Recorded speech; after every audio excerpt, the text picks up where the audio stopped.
विठेवाडी येथील दौलत गुरुकुलात छत्रपती शिवाजी महाराज यांची 396वी जयंती जन्मोत्सव उत्साहात साजरा करण्यात आला. किती आले किती गेले, केले मुघलांना हद्दपार, राजे बहु धरतीवरती ना कुणा शिवबांची सर.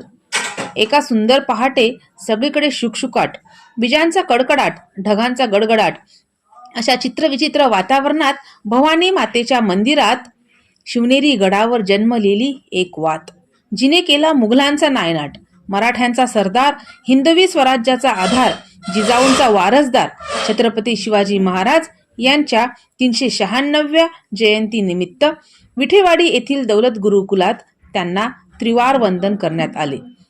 कार्यक्रमाच्या अध्यक्षस्थानी संस्थेचे चिटणीस माननीय श्रीयुत कृष्णाजी बच्चाव होते. त्यांच्या शुभ हस्ते शिवाजी महाराज आणि जिजाऊ यांच्या प्रतिमांचे पूजन करण्यात आले. दौलत गुरुकुलाची फार पूर्वीपासून चालत आलेली परंपरा म्हणजे शिवचरित्र पारायण. या निमित्ताने गेल्या 5 दिवसापासून सुरू असलेल्या शिवचरित्र पारायणाची सांगता करण्यात आली. या प्रसंगी आर्या पगार, कल्याणी पवार आणि अथर्व देशमुख या विद्यार्थ्यांनी अतिशय कणखर अशा शब्दात शिवरायांप्रती असलेली तळमळ व्यक्त केली. श्रुती पगार हिने ढोल ताशांच्या गजरात शिवगारत सादर केले. या शिवजन्मोत्सवाच्या सोहळ्यानिमित्त दौलत गुरुकुलात सांस्कृतिक विभाग प्रमुख हर्षद बच्छाव यांच्या मार्गदर्शनाखाली झुलवा पाळणा, पावरी, शिवकन्या असे अनेक नृत्य सादर करण्यात आले. बघतोस काय मुजराकर या समूह गीताने शालेय परिसर मंत्रमुग्ध करून टाकला होता. सहभागी सर्व विद्यार्थ्यांना अध्यक्षांच्या हस्ते छोटीशी भेट देण्यात आली. शिवाजी महाराजांच्या भूमिकेतील विजय गावित, राजमाता जिजाऊ यांच्या भूमिकेतील अनोखी गुळेचा, तर संभाजी महाराज यांच्या भूमिकेतील रुद्रमेधने हे विद्यार्थी कार्यक्रमाचे विशेष आकर्षण ठरले. यावेळी शाळेचे प्राचार्य B.K. पाटील यांनी आपल्या वाणीतून व्यक्त केले की शिवाजी महाराजांचा इतिहास फक्त पोवाड्यात न गाता त्यांच्या स्त्रीविषयक धोरणांचा प्रत्यक्ष आचरणात आदर करणे आवश्यक आहे, तरच पुन्हा या भूमातेवर छत्रपती राजे जन्माला येतील.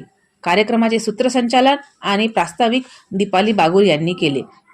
वसतिगृहाचे अधीक्षक DM आहेर, समन्वयक उमेश देवरे यांचेसह शुभांगी सावंत, मनोज शेवाळे आणि CG खैरनार यांच्या मार्गदर्शनाखाली संपूर्ण शिवजन्मोत्सवाचा सोहळा अतिशय उत्साहात संपन्न झाला. शेवटी शिवरायांच्या आरतीने आणि महाप्रसादाने कार्यक्रमाची सांगता करण्यात आली. रामराज्य स्टार TV न्यूज वाहिनीकरिता दीपाली बागुल, लोहनेर प्रतिनिधी. मित्रांनो, शिवबा कशास्तव जगले स्मरूया, शिवसूर्य मार्ग विजयात उठा धरूया, मनीषा अपूर्ण ती पूर्ण करावयास रणात विजय करूया भगव्या ध्वजास, रणात विजय करूया भगव्या ध्वजास.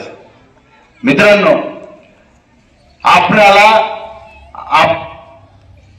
छत्रपती शिवाजी महाराजांना भूषणा होईल आपण असं वागलं पाहिजे. बघा, आज आपल्या आर्या नाही का इतकं सुंदर सुंदर आपल्याला मस्तपैकी शिवविचार सांगितले. त्याच्यानंतर त्याच्या आधी आपल्या दीपाली मॅडमांनी सांगितलं की जर छत्रपती शिवाजी महाराज हे देव होते तर मग त्यांना संकट आल्यानंतर त्यांनी देवाचं रूप का घेतलं नाही, त्यांनी त्रिशूळ का फेकून मारलं नाही, त्यांनी सुदर्शन चक्र का चालवलं नाही. तर छत्रपती शिवाजी महाराज हे माणूस होते, पुरुष होते, परंतु असामान्य कर्तृत्व केल्यामुळे त्यांना दैवत्व प्राप्त झालं. म्हणजेच काय, आपण त्यांना देव कोणाला म्हणतो? जो राक्षसांचा नायनाट करतो त्यांना. मग आपण काल गाण्यांमध्ये पाहिलं की नाही, त्याचं नाव तान्हाजी. जो दिल्लीवरून पुण्याला घोडा 8 तासात आणायचा त्याचं नाव संताजी. जो शत्रूच्या छावणीत घुसून शत्रूच्या छावणीचा मुकुट ज्याने काढून आणला त्याचं नाव धनाजी. ज्याने वाघाला उभा पाडला त्याचं नाव संभाजी. आणि या सर्वांना एकत्रित आणून ज्याने स्वराज्याचे तोरण बांधले त्याचं नाव छत्रपती शिवाजी. मान्य महोदय, शिक्षक शिक्षक वर्ग आणि माझ्या मित्रमैत्रिणींनो, नमस्कार. मी आर्या पगार, इयत्ता 8वीची विद्यार्थी. आज आपण सर्व इथे जमलेलो आहोत ती 395वी शिवजयंती साजरी करण्यासाठी. 395 वर्ष खरंच खूप मोठा काळ आहे ना. आज मी तुम्हाला काही प्रश्न विचारणार आहे, ज्याचे उत्तर तुम्हाला येत असतील तर तुम्ही हात वरती करा. आज तुमच्यापैकी किती मुलांना तुमच्या आजोबाचे नाव माहित आहे? आज तुमच्यापैकी किती मुलांना तुमच्या पंजोबाचे नाव माहित आहे? आज तुमच्यापैकी किती मुलांना तुमच्या खापर पंजोबाचे नाव माहित आहे? तर मित्रांनो, आज तुमच्यापैकी सर्वच मुलांना जवळजवळ तुमच्या आजोबांचं नाव माहित आहे. यापुढे जाऊन मी तुम्हाला विचारलं की तुमच्या पंजोबाचं नाव कोणाला माहित आहे, तेव्हा काही हात खाली आले. यापुढे जाऊन मी तुम्हाला विचारलं की तुमच्या खापर पंजोबाचं नाव तुम्हाला माहित आहे का, तेव्हा जवळजवळ सर्वच हात खाली आले. का?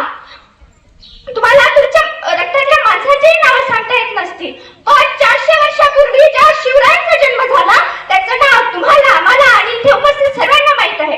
असं काय काम केलं होतं या शिवरायांनी, ज्याची जयंती आज 400 वर्षांनंतरही आपण साजरी करत आहोत? हे समजून घेण्यासाठी आज आपण इथे जमलेलो आहोत.